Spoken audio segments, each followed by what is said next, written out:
అసెంబ్లీలో ఇలా మాట్లాడుతున్నారు. సో ఫ్రీ బస్సు పెట్టడం వల్ల ఆడవాళ్ళందరూ కూడా ఫ్రీ బస్సు ఉచిత ప్రయాణం పెట్టడం వల్ల ఆటో డ్రైవర్లకు ఇబ్బంది అవుతుంది అంటున్నారు. నిజంగా ఏమైనా అవుతుందంటారు? ఆటో అటువంటిది ఏం లేదండి, అటువంటిది ఏం లేదు. ఏదా తజా ప్రజా తజా అన్నట్టే ఉన్నది. వాళ్ళు బీఆర్ఎస్ పార్టీ వాళ్ళు వానికి ఇంట్లో ఏమన్నాయి మనస్తాపం చెంది వాళ్ళు ఏదైనా చేసుకుంటే కాంగ్రెస్ వాళ్ళు ఉచిత బస్సు పెట్టడం వల్ల ఆటో డ్రైవర్లకు ఇబ్బంది అవుతుంది, వాడు ఊరేసుకొని చచ్చిపోయిందని ఇది మాత్రం అపోహలండి. మా మీద నిందలు వేయడానికి ఇవి బీఆర్ఎస్ పార్టీ చేస్తున్నది. బస్సుల వల్ల ఆడవాళ్ళకు చాలా మేలే జరుగుతుంది. మా ఆడవారికి ఆత్మగౌరవానికి అన్న రేవంత్ అన్న రాజయ్య గో బ్యాక్ చేయండి, మా ఒక విన్నపంగా మీకు తెలియపరుస్తున్నాం. మీరేమన్నారు, ఏ కార్యకర్త బాధపడద్దు, కార్యకర్తలకు నచ్చలేదంటే మేము ఎవరిని పార్టీలోకి ఆహ్వానించనన్నారు. ఆ మేరకే మేము స్టేషన్ గన్పూర్ నియోజకవర్గ మహిళలందరం తరలి వచ్చినాం. అన్న రాజయ్య వద్దు, మా ఇందిరక్క ముద్దు.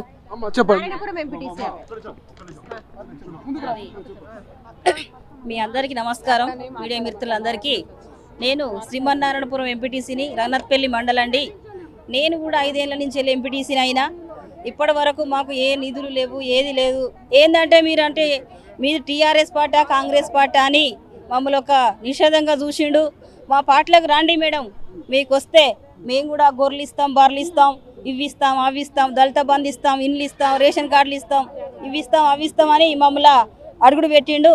అయినా మాకు ఏమి ఇచ్చినా ఇవ్వకపోయినా మా 5 ఏళ్లలో మేము ఊళ్ళో గెలిచినాం కాబట్టి మాకు ఒక విలువ అనేది ఉన్నది సార్. మేము రాము, మేము ఉన్నా లేకున్నా మేము మా కాంగ్రెస్ పార్టీ ఎన్ను పట్టుకొని మేము ఉంటామని మేము రాజయ్య ముంగట ముఖామిలుగా చేపించి అడిగినా కానీ కొన్ని పనులు ఇచ్చినా కానీ ఇవ్వండి సార్, మాకు ఇది కావాలి అది కావాలని మేము నానా తిప్పల పడ్డా కానీ ఏంది మేడం, మీ కాంగ్రెస్ పార్టీ మొత్తం, మీ రన్నత్పల్లి మండలి మొత్తం మీ కాంగ్రెస్ పార్టీ, మీ ఎమ్మెల్యేలు, మా ఎంపీటీసీలు అందరూ మీద అదే ఉన్నట్టున్నది. మేము రాము, మేము చేయమని ఏరేరి మా ఊళ్ళో నుంచి వెళ్ళి ఒక 10 మందికి దళిత బంధు రాసిండు సార్.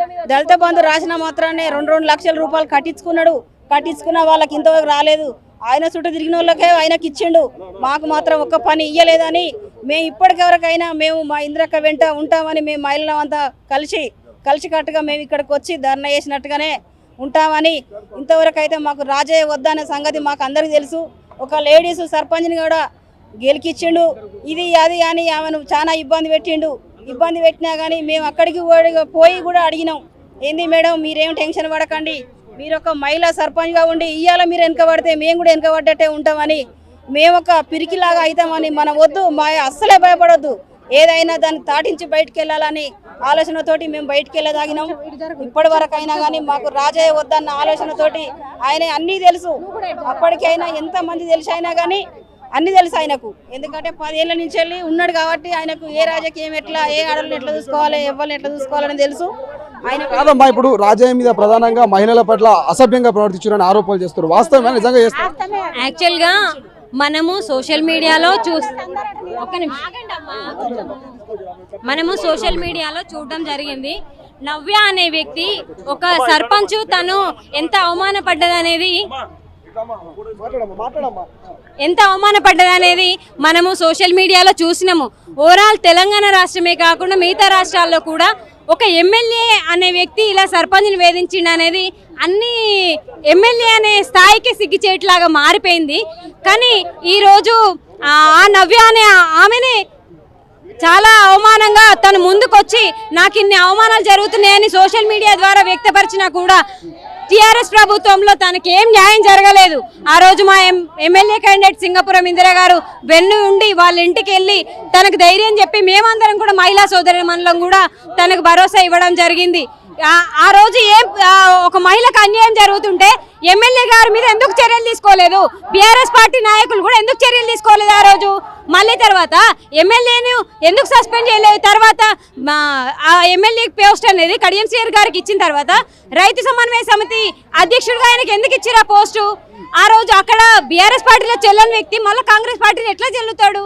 మాకు అవసరం లేదని మేము చెప్తున్నాం. గతంలో కాంగ్రెస్ పార్టీలో ఉన్న ఎమ్మెల్యే మళ్ళా బీఆర్ఎస్కి ఎందుకు పోయిండు? ఇక్కడ చెల్లని రూపాయి అక్కడ ఎందుకు చెల్లుతుంది? కాంగ్రెస్ పార్టీ ఆ రోజు ఏమన్నాడు? కాంగ్రెస్ పార్టీ నుంచి వెళ్ళేటప్పుడు ఇక్కడ కాంగ్రెస్ పార్టీ నాకు చెప్పుతోడు సమానమని ఆ రోజు పార్టీని అవమానించి వెళ్ళిన వ్యక్తి మళ్ళీ ఈ రోజు అధికారం వచ్చిన తర్వాత మళ్ళీ పార్టీలోకి వస్తా అని అవమానకరంగా ఆ రోజు పార్టీని దూషించిన వ్యక్తి మళ్ళీ ఈ రోజు అధికారం కోసం, అధికార దాహం కోసం పార్టీలో చేరుతా అంటే ఇక్కడ కార్యకర్తలు ఎవరు చూస్తూ ఊరుకోరు. నేను రఘునాథ్పల్లి ఎంపీటీసీని, మాకు ఏ నిధులు ఇవ్వకుండా వాళ్ళ నాయకులకి, వాళ్ళకు తొత్తులుగా ఉన్న వాళ్ళకి మాత్రమే ఏ పథకాలైన ప్రభుత్వ పథకాలు ఇవ్వడము, ఫోటోకాల్ అనే పద్ధతి లేకుండా ఎక్కడ స్టేజ్ల మీద కూడా వాళ్ళ నాయకులని, వాళ్ళ కార్యకర్తలని, వాళ్ళ మండల అధ్యక్షులను పక్కన కూర్చోబెట్టుకొని ఒక ఎంపీటీసీని, ఒక సర్పంచ్ అనే వ్యక్తిని చూడకుండా అవమానకరంగా వాళ్ళకి సీట్ కూడా ఇవ్వకుండా అవమానించిన వ్యక్తి ఈరోజు అట్లాంటి మచ్చలు ఆయన మీద ఉన్నాయి. కాబట్టి ఖచ్చితంగా మా పార్టీలకు వస్తే ఆ మచ్చలన్నీ మాకు కూడా తలుగుతాయి. ఆ రోజు అవమానించిన మహిళలందరూ కూడా ప్రస్తుతము ఆయన వల్ల వేదన పడ్డ వాళ్ళందరూ కూడా పక్కకు తప్పుకున్నారు. ఆ మహిళలు కూడా బీఆర్ఎస్ పార్టీలో పనిచేయట్లేదు.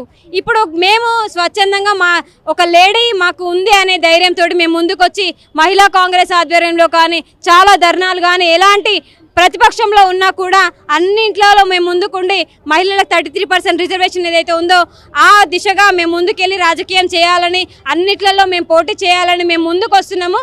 ఆయన వస్తే మాత్రం మాకు అవమానంగా ఉంటుంది. వచ్చిన ఆ మహిళలు కూడా మా వెనకాల మా ఇంట్లో వాళ్ళు కూడా మమ్మల్ని బయటికి పంపించారని ఈ సభ ఈ ముఖంగా ప్రెస్ వాళ్ళకి మేము తెలియజేస్తూ మాకు ఆయన వస్తే అవమానకరంగానే ఉంటుంది, ఖచ్చితంగా ఆయన రావద్దని మేము రేవంత్ రెడ్డి గారికి విజ్ఞప్తి చేయడం జరిగింది. ఈరోజు గాంధీ భవన్లో కూడా మహేష్ గౌడ్ గారికి ఒక వినతి పత్రం ఇవ్వడానికి మా నియోజకవర్గంలోని అన్ని మండలాల నుంచి మహిళలందరం ఇక్కడికి రావడం జరిగింది.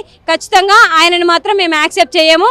కార్యకర్తల మనోభావాలకు దెబ్బతీసే విధంగా అట్లాంటి వ్యక్తులను ఎవరు తీసుకోరని, మా నాయకుడు కార్యకర్తల పైన మహిళా సోదరి మనులంటే చాలా ఇష్టమని మా వినతి ఆయన వింటాడని మేము ఒక రిక్వెస్టింగ్గా ఆశిస్తూ రాజయ్యని మాత్రం మేము తరిమి కొట్టాలని సిద్ధంగా ఉన్నాము. రేవంత్ రెడ్డి గారు కూడా అలాగే మాకు సహకరించాలని కోరుకుంటున్నాము.